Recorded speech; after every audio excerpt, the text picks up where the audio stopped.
शिक्षा दर्शन में आप सबों का एक बार फिर से बहुत बहुत स्वागत है। दोस्तों, आज के इस वीडियो में बात करेंगे लौकिक साहित्य की सामान्य विशेषताएं के विषय में। तो चलिए वीडियो को शुरू करते हैं और जानते हैं।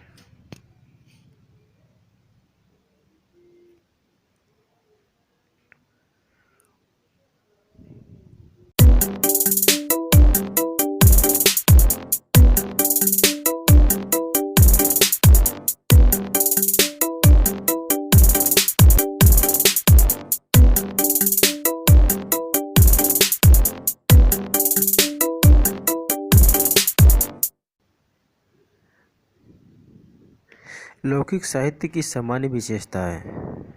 आदिकालीन साहित्य में रसो साहित्य तथा धार्मिक साहित्य के साथ साथ साहित्य की एक अन्य धारा भी प्रवाहित होती दिखाई देती है, जिसे लौकिक साहित्य के नाम से जाना जाता है।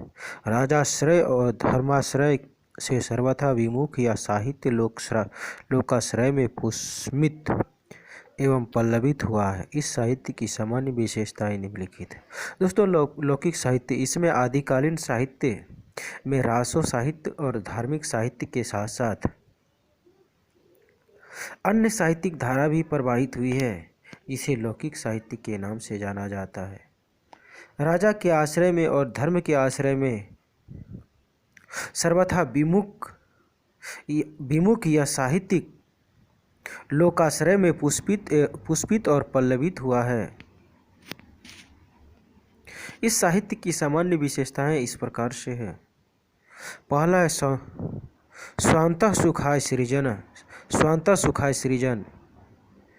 आदिकाल का लौकिक साहित्य न तो रासो साहित्य के समान राजाओं सामंतों की वीरता का वर्णन करने के लिए लिखा गया है, न धार्मिक साहित्य के समान किसी विशिष्ट धर्म मत के प्रचार के लिए लिखा गया है। दोस्तों, स्वांत सुखाय सृजन, इसमें आदिकाल का लौकिक साहित्य न ही रासो साहित्य के समान राजाओं सामंतों की वीरता का वर्णन के लिए लिखा गया है, न ही धार्मिक साहित्य की समानता के लिए, न ही किसी विशिष्ट धर्म मत के प्रचार के लिए ही लिखा गया है। यह कवि के भावों का सहज आविष्कार है। चाहे वह रोड़ा कवि का राउल वेल हो या विद्यापति जैसे राजाश्रित कवि या पदावली साहित्य हो या ढोला मारा रादुहा बसंत विलास जैसे गुमनाम कवियों का साहित्य हो, इसकी अभिव्यक्ति पर कोई बाह्य प्रयोजन का बोझ नहीं है। दोस्तों, यह कवि भावों का सहज आविष्कार है। चाहे वह रोड़ा कवि राउरवेल हो या विद्यापति हो। जो राजा आश्रित कवि का पदावली साहित्य हो या ढोला मारू रादुहा बसंत विलास जैसे गुमनाम कवियों का साहित्य हो, इन सभी की अभिव्यक्ति पर कोई बाह्य प्रयोजन का बोझ नहीं है। यह साहित्य इन कवियों का खानता सुखाय सृजन है। यह साहित्य जो है कवियों का खानता सुखाय सृजन है। दूसरा है लोकमानस में आप्लवित साहित्य। लोक तत्व के संस्पर्श से खानता सुखाय लौकिक साहित्य अत्यधिक सरस और प्रभावकारी बन गया है। रासो साहित्य में जहाँ राजाओं सामंतों के मन के हास उल्लास का चित्रण है, वहाँ इस काव्य में लोक मानस में उठने वाली हास उल्लास की तरंगें हैं। इनमें लोक तत्व के संपर्क से जो खानता सुखाय लौकिक साहित्य अत्यधिक सरस है और वहीं प्रभावकारी भी बन गया है। रासो साहित्य में जहाँ पर राजाओं सामंतों के मन में उल्लास का चित्रण है, हास का चित्रण है, वहाँ पर इस काव्य में लोकमानस में उठने वाली हास उल्लास की तरंगें भी है। यहाँ की राजमती ढोला या राधा में सामान्य नारी अपने भावों को प्रतिबिंबित पाती है, चाहे वह भाव संयोग के हो या वियोग के। रूठे पति के उड़ीसा चले जाने के बाद राजमती जब यह कहने लगती है कि हे महेश, मुझे स्त्री का जन्म तुमने क्यों दिया? देने के लिए तो तुम्हारे पास और भी अनेक जन्म थे। दोस्तों, यहाँ पर राजमती ढोला या राधा में सामान्य नारी की अपने भावों को प्रतिबिंबित पाती है, चाहे वह भाव संयोग के हो या वियोग के हो।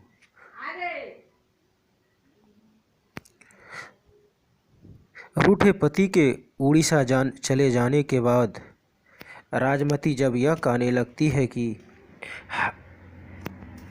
हे महेश, मुझे स्त्री का जन्म तुमने क्यों दिया है? देने के लिए तो तुम्हारे पास और भी अनेक जन्म थे। तो उनमें केवल राजमती की यहाँ वेदना की अभिव्यक्ति नहीं होती, बल्कि वासना विभूत पुरुष के स्वार्थ और कामुकतामयी रसिकता का शिकार तत्कालीन हर नारी की आत्मा का वरुण क्रंदन एवं चित्कार अभिव्यक्त होता है। दोस्तों, यहाँ पर केवल राजमती की ही वेदना की अभिव्यक्ति नहीं होती है, बल्कि वासना से विभूतित पुरुष के स्वार्थ और कामुकता मई रसिकता की शिकार तत्कालीन हर नारी की यही आत्मा का करुणा क्रंदन और चित्कार अभिव्यक्त होते हैं।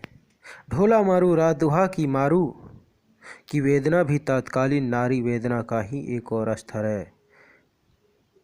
इन कृतियों में वर्णित प्रेम सहज एक शरीराकर्षित वासना नहीं है और अशरीरी काल्पनिक भी नहीं है।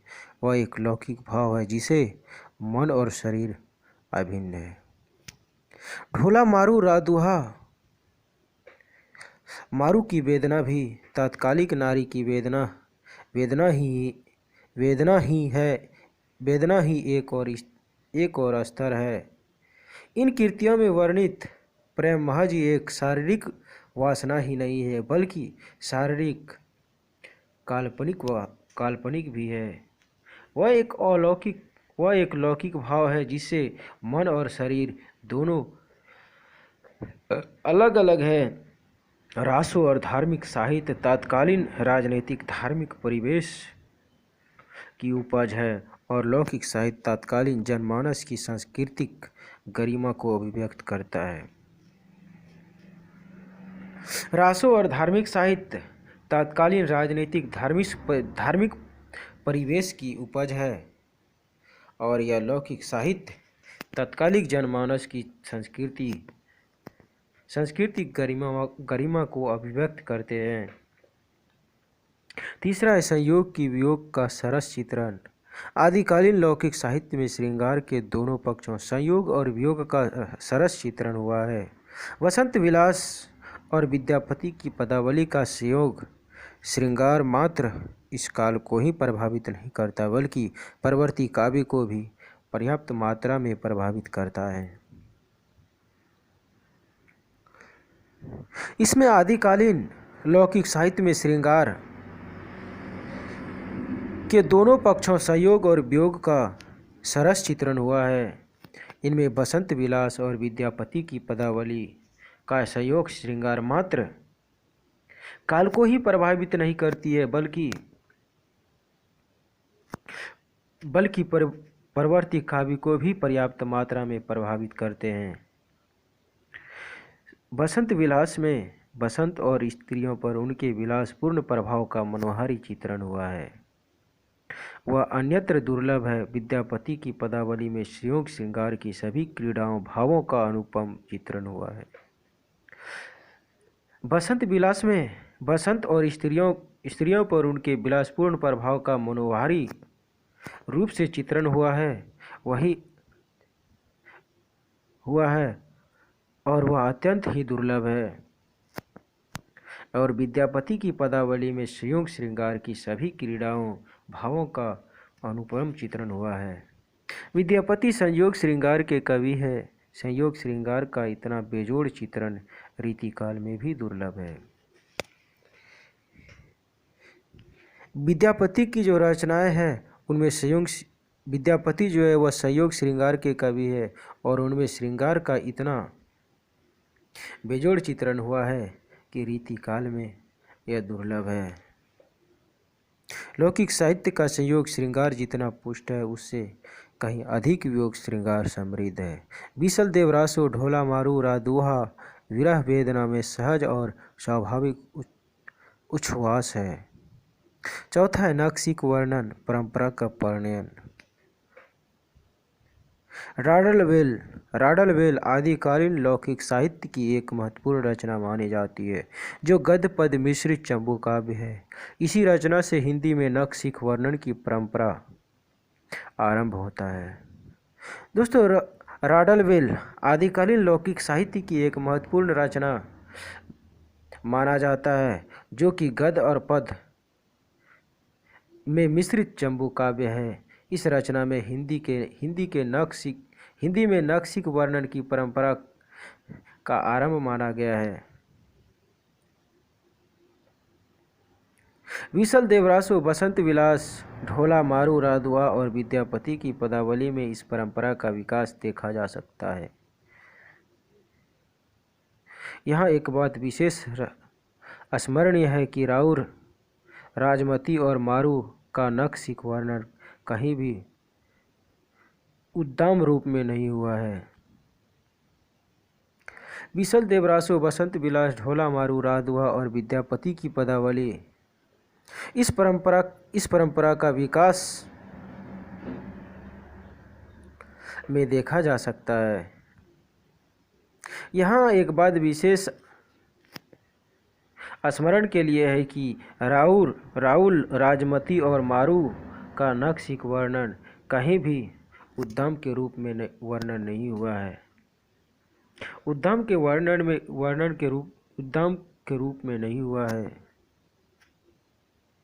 इन नायिकाओं के सौंदर्य वर्णन में कुलीना गृहिणी की मर्यादा को अबाधित रखा गया है। चौथा प्रकृति चित्रण। आदिकालीन लौकिक साहित्य में प्रकृति का चित्रण आलंबन और उद्दीपन दोनों रूपों में पर्याप्त मात्रा में पाया जाता है। श्रृंगार और प्रकृति का रिश्ता अटूट है। बीसल देवरासों में 12 मासों तथा ऋतुओं के प्रकृति चित्रण संयोग और वियोग में उद्दीपन का कार्य कहते हैं। आदिकालीन की लौकिक साहित्य में प्रकृति का चित्रण आलंबन और उद्दीपन दोनों रूपों में पर्याप्त मात्रा में किया गया है। श्रृंगार और प्रकृति का रिश्ता अटूट है। बीसल देवरासों में 12 मासा और ऋतुओं के प्रकृति चित्रण संयोग और वियोग में उद्दीपन का कार्य करते हैं।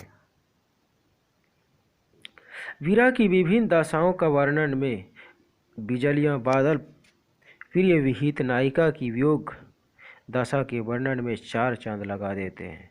बसंत विलास में प्रकृति और नारी दोनों का मदोन्मत्त स्वरूप श्रृंगार रस की तीव्र धारा प्रवाहित करता है। छठा है योग्यता एवं संगीतात्मकता। भावपूर्णता स्वयं गय होती है, इसलिए इस धारा की लगभग सभी रचनाओं में गयता और संगीतात्मकता पाई जाती है। नारी के सज श्रृंगार से लेकर उसके मानसिक सौंदर्य तक पहुंचने की प्रवृत्ति आदिकालीन लौकिक साहित्य में प्रस्फुटित हुई है। दोस्तों, इसमें भावपूर्णता स्वयं ही गय होती है, इसलिए इस धारा में लगभग सभी रचनाओं में गयता और संगीतात्मक रूप पाई जाती है। नारी के सहज ही श्रृंगार से लेकर के उसके मानसिक सौंदर्य तक पहुंचने की प्रवृत्ति आदिकालीन लौकिक साहित्य में प्रस्फुटित होती है। नक्सिक वर्णन विरह के विभिन्न रूप, विरहिणी नायिका द्वारा प्रियतम के पास संदेश प्रेषण, ये लौकिक साहित्य के विभिन्न आयाम हैं। ये जो नक्सिक वर्णन, विरह के विभिन्न रूप, विरहिणी नायिका द्वारा प्रियतम के पास संदेश, प्रेम, ये सभी लौकिक साहित्य के विभिन्न आयाम हैं। इसी कारण योग्यता और संगीतात्मकता का समावेश इस साहित्य में हुआ है। छठ सतमा है बोली भाषा का परिष्कार। आदिकालीन लौकिक साहित्य में तत्कालीन काव्य भाषा की अपेक्षा जन बोलियों का प्रयोग हुआ है। इस धारा की प्राचीनतम कृति राउल राडलवेल से मात्र लौकिक साहित्य की परंपरा ही शुरू नहीं होती, बल्कि बोलचाल की भाषा का साहित्य के लिए प्रयोग करने की एक परंपरा भी शुरू हो जाती है। दोस्तों, इसमें आदिकालीन लौकिक साहित्य में तत्कालीन काव्य भाषा की अपेक्षा जनबोलियों का प्रयोग हुआ है और इस धारा की प्राचीन कीर्ति राडलवेल से मात्र लौकिक साहित्य की परंपरा ही शुरू नहीं होती है, बल्कि बोलचाल की भाषा का साहित्य के लिए प्रयोग करने की एक परंपरा भी शुरू हो जाती है। बीसल देवरासो, ढोला, मारू, राधुहा और विद्यापति पदावली में भी तत्कालीन स्वीकृति काव्य भाषा से हटकर बोलचाल की भाषा का सरस और सशक्त प्रयोग हुआ है। बीसल देवरासो, ढोला मारू, राधुहा और विद्यापति की पदावली में भी तत्कालीन स्वीकृति काव्य भाषा से हटकर के बोलचाल की भाषा का सरस और सहज रूप में प्रयोग हुआ है।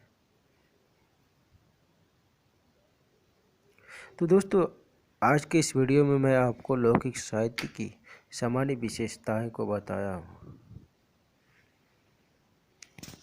यदि वीडियो पसंद आए तो वीडियो को लाइक कर दें और साथ ही साथ अपने दोस्तों को भी शेयर करें। यदि आप इस चैनल में नए हैं तो चैनल को सब्सक्राइब कर लें। आज के लिए इस वीडियो में इतना ही। तब तक के लिए धन्यवाद।